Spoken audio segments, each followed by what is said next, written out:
Welcome to my YouTube channel. 2 दिन बाद school के सभी बच्चे टूर पर जा रहे हैं। मैंने तो मैम से मना कर दिया, लेकिन मैम कह रही थी कि पढ़ाई के साथ साथ हमें म्यूजियम और हिस्टोरिकल प्लेस के बारे में देखना चाहिए और जानना चाहिए। हाँ ठीक ही तो कह रही थी मैडम। अरे हमारी बेटिया किसी भी चीज में पीछे नहीं होनी चाहिए। तुम टूर पे जरूर जाओगी। हाँ बेटा, और मैंने तो तेरे लिए नया यूनिफॉर्म भी सिल दिया है, इसलिए तुझे अब चिंता करने की कोई जरूरत नहीं है। थैंक यू मम्मी पापा, आप जैसे माँ बाप हर किसी को मेरी हर छोटी छोटी ख्वाहिशों को पूरा करने के लिए आप दोनों दिन रात मेहनत करते हैं। वैसे ही मैं जल्दी ही कामयाब होकर आपके हर एक सपने को पूरा करूंगी। टुनटुनी मिडिल क्लास फैमिली से थी। उसके पापा कुली थे और उनको दूसरों का बोझ उठाने का जो भी काम मिलता वो करते और उससे पैसे मिलते थे वो उसी से अपना घर चलाते थे। वो लोग वही स्टेशन के पास किराए का घर लेकर रहते थे। ऐसे ही हंसी खुशी टुनटुनी का परिवार चल रहा था। टुनटुनी के पिता टुन्नू चुरा बहुत ही विनम्र और दयालु स्वभाव के पक्षी थे। वो हमेशा दूसरों की मदद किया करते थे। ऐसे ही एक दिन एक अंधी पक्षी अपने बच्चे को लेकर स्टेशन पर ट्रेन आने का इंतजार कर रही थी।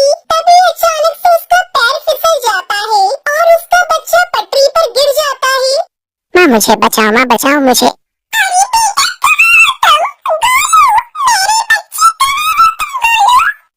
वो अंधी माँ बेबस होकर इधर उधर अपने बच्चे को तलाश रही थी।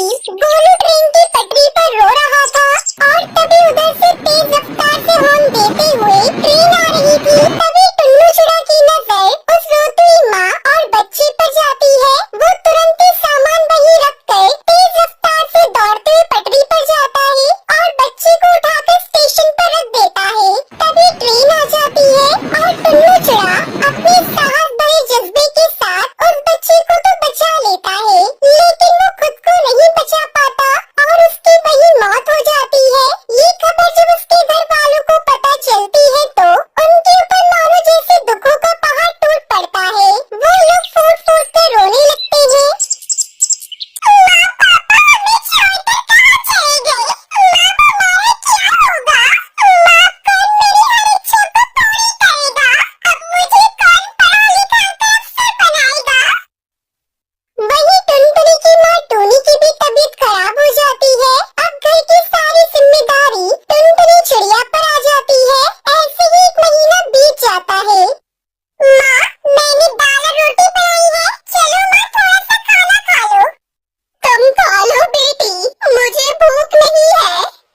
माँ अगर आप नहीं खाओगी तो फिर मैं भी नहीं खाऊंगी, थोड़ा सा खा लो ना माँ। आपको इस तरह देखकर पापा को भी अच्छा नहीं लग रहा होगा, प्लीज माँ खा लो। उसके बाद टूनी चिड़िया थोड़ा खाना खाती है। इसी तरह समय बीत रहा था। इस बीच टुनटुनी का 10वीं का रिजल्ट आता है और वो अपने पूरे स्कूल में टॉप करती है।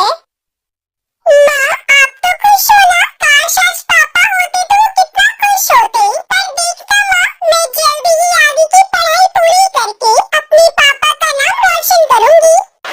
टुनटुनी ये सब कह रही थी कि तभी वहाँ पर उसका मकान मालिक कड़कनाथ सेठ आ जाता है।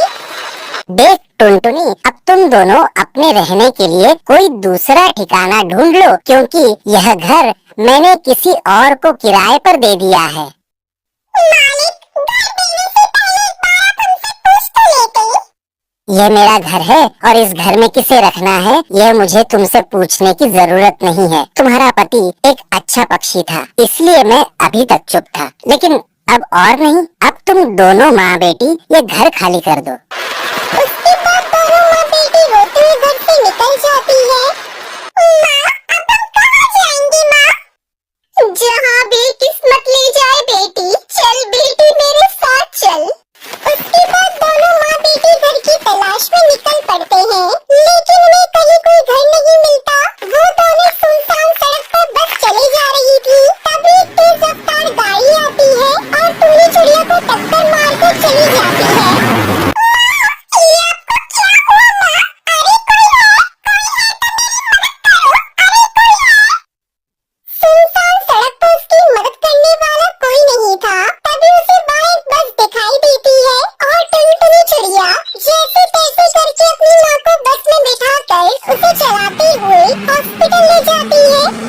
देखिए चिड़िया, तुम्हारी माँ के सिर से काफी खून बह गया है, हमें ऑपरेशन करना होगा। तुम जल्दी से 1 लाख रुपए जमा करवा दो। डॉक्टर साहब, आप ऑपरेशन की तैयारी करिए, मैं अभी पैसे लेकर आती हूँ।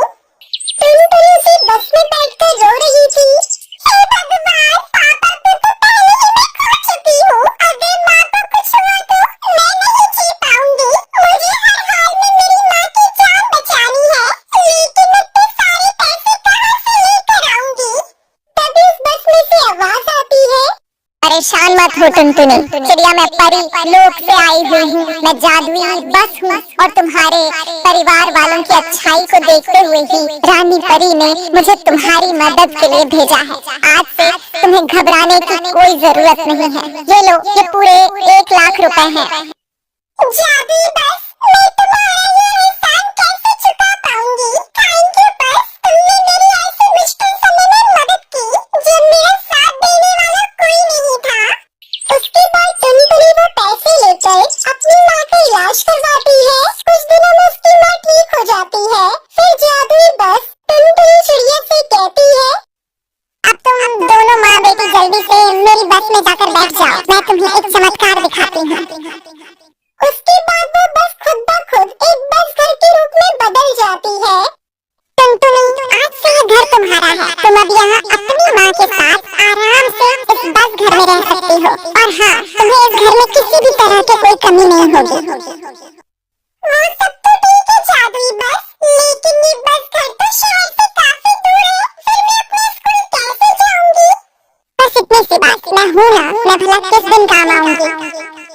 उस दिन के बाद से टुनटुनी और उसकी माँ जादुई बस घर के साथ हंसी खुशी रहने लगती है। उन्हें अब किसी भी चीज की कोई कमी नहीं होती और जादुई बस हर कदम पर टुनटुनी की सहायता करती है। Welcome to my YouTube channel. आप देख रहे हैं कहानियों का 4 गायें रहती थी, उनमें गाढ़ी मित्रता थी। वे चारों हमेशा साथ साथ रहती थी, एक साथ घूमने जाती, साथ साथ चरने जाती। वे बड़े सुख से रहती थी। कभी कोई जंगली जानवर उन पर हमला करता तो वे चारों मिलकर उसका सामना करती और उसे मारकर भगा देती। उसी जंगल में एक बाघ भी रहता था।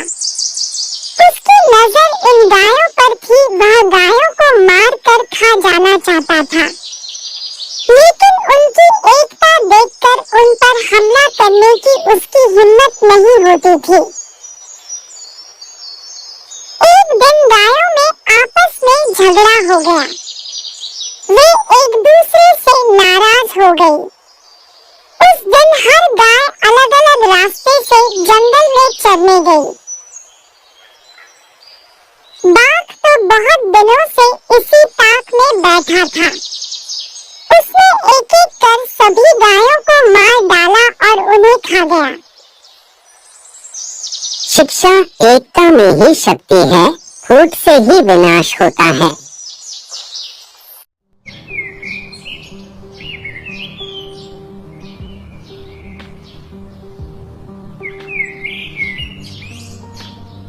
अरे अरे, कितना सुंदर जंगल है, कितना हरा भरा है और कितना अच्छा लग रहा है। अगर यहाँ पर धरती फट जाए तो क्या होगा?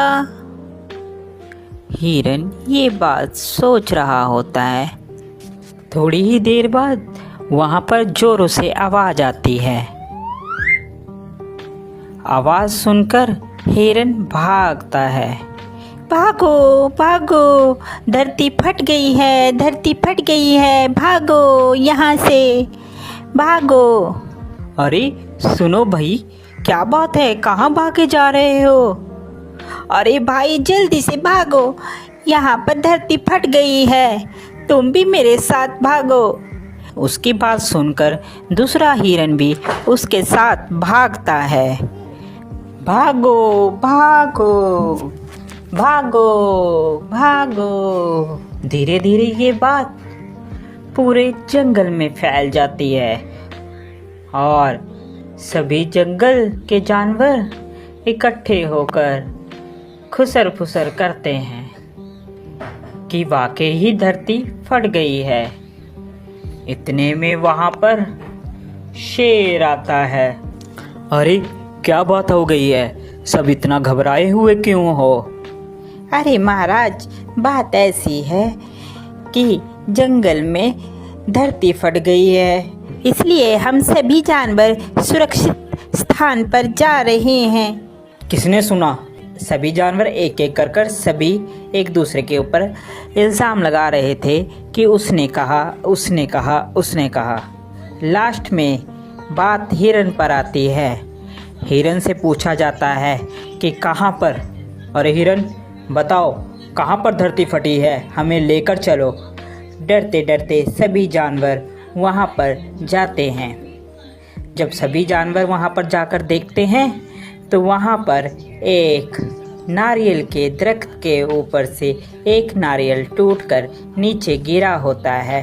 सभी जानवर उसे देखकर हंसने लगते हैं और कहते हैं कि इसकी जोर की आवाज़ सुनकर हिरन को लगा धरती फट गई है, तो इसने झूठे ही जंगल में शोर मचा दिया। हिरन को अपनी बातों पर बहुत पछताना हुआ और उसने माफ़ी मांगी। तो प्यारे बच्चों, इस कहानी से हमें यह शिक्षा मिलती है कि हमें कभी भी किसी की कही सुनी बातों पर विश्वास नहीं करना चाहिए। आपको हमारी यह स्टोरी कैसी लगी ज़रूर बताएं। साथ ही चैनल को लाइक, शेयर और सब्सक्राइब करना तो बिल्कुल ना भूलें, ताकि अच्छी अच्छी वीडियो और हम आप तक लेकर आते रहें। Thank you for watching. आज की कहानी नाग और चींटिया की। एक जंगल में एक नाग रहता था। वह रोज चिड़ियों के अंडों, छिपकलियों, चूहों, मेंढकों, खरगोश एवं छोटे छोटे जानवरों को खाता रहता था।